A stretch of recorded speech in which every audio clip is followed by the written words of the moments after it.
Hey everybody out there, this is Seto, and today for you guys we are going to be talking about a card called Liberated at Last. This is an old school card that I used to use back in the day, and I saw somebody use that locals recently, and I said, oh, I remember that old side deck card I used to use back then. So this is the card, I have it right here with me. It's called Liberated at Last. It's got really, really cool artwork. You see the guy's chains are being broken and whatnot, which is really cool. It looks really awesome. It kind of looks like it's a war-torn city and everybody's being liberated. Liberated at last. I've always thought this card, I've always wanted to call this card Free at Last, so I could just scream, I activate Free at Last! I'm free from Konami's chains! But yes, it's a really cool card, interesting card. Always makes me think of Game of Thrones. Daenerys Targaryen, when they call her like the mother of dragons and breaker of chains. I've always thought of this card. When I saw this card originally, after I saw this show years ago, I really thought of that. But let me read you the card effects so we can talk about the card and its applications in the game. So Liberated at Last is a normal trap card that came out of Tag Force, I believe it did. I forget which Tag Force, but yes. Activate only when a monster you control is destroyed by battle and sent to the graveyard. Select 2 face-up monsters on the field and return them to the hand. Okay, so let's look at the downsides of this card and the upsides of this card. So the downside is the monster has to be destroyed by battle and you have to select 2 monsters. It does not say, up to, select face-up monsters. So you have to select 2 monsters. You can't select up to 2 face-up monsters. It has to be exactly 2 or more, I guess you could say.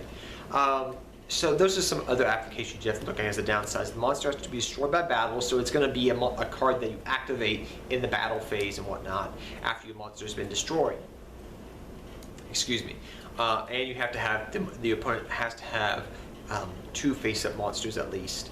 It's not as versatile as Compulsory Evacuation Device, which you can activate on any time really and compulse the monster before their effects go off and whatnot. So there is a downside to the card, I will admit that, but it's not a bad card really when you think of all the applications in today's game and in the past when you could use this card back in the day.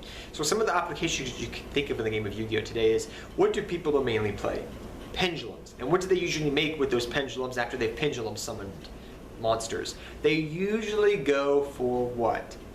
Exceeds and synchro plays in today's game. So they think on these applications. Your opponent goes for a synchro play, 2 synchro monsters or 2 exceed monsters after they've pendulum summoned the monsters.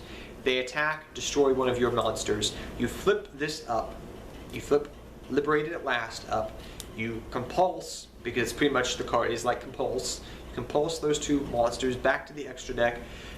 Then they've wasted all their pendulum summonings to go into these big monsters. Then you, on your turn, pendulum summon and OTK them out the wazoo. So it's a card kind of that's reactive, and in certain situations, if it's timed correctly, can be very effective in defeating your opponent. Now, I'm not trying to hype this card up by any means. I can see it's a very situational card just by reading the effect.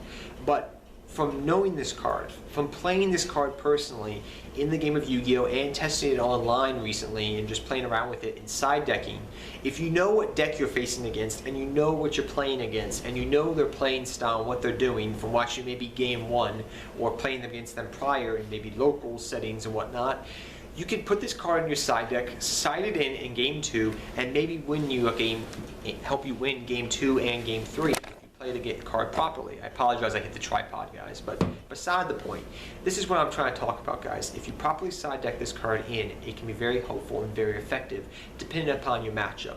Not saying it's a great card, not saying it's an amazing card, but it's a good side deck card and a card to think about and shoot the fat on when you think about it. Plus the artwork is pretty badass, I think. But yes, that's just my thoughts on Liberated at Last, guys. Tell me what you think about the card. I'm not saying it's a great card, but it's a good side deck card, I feel like, in some respects. It's a good card, not a great side deck card, but depending upon certain situations and certain matchups, it could be good. And like I always say when I do these side deck videos, the card may not be great right now in this meta, but it may be good in the future more or less. You never know about the game of Yu-Gi-Oh! Old cards always become good sometimes. But till next time, guys, tell me what you think of Liberated at Last. Until next time, guys, take care, have fun dueling, good luck dueling, and I'll see all of you guys next time. Seto Kaiba, I'm out here till next time, guys, and good luck dueling to all of you. Take care, everybody.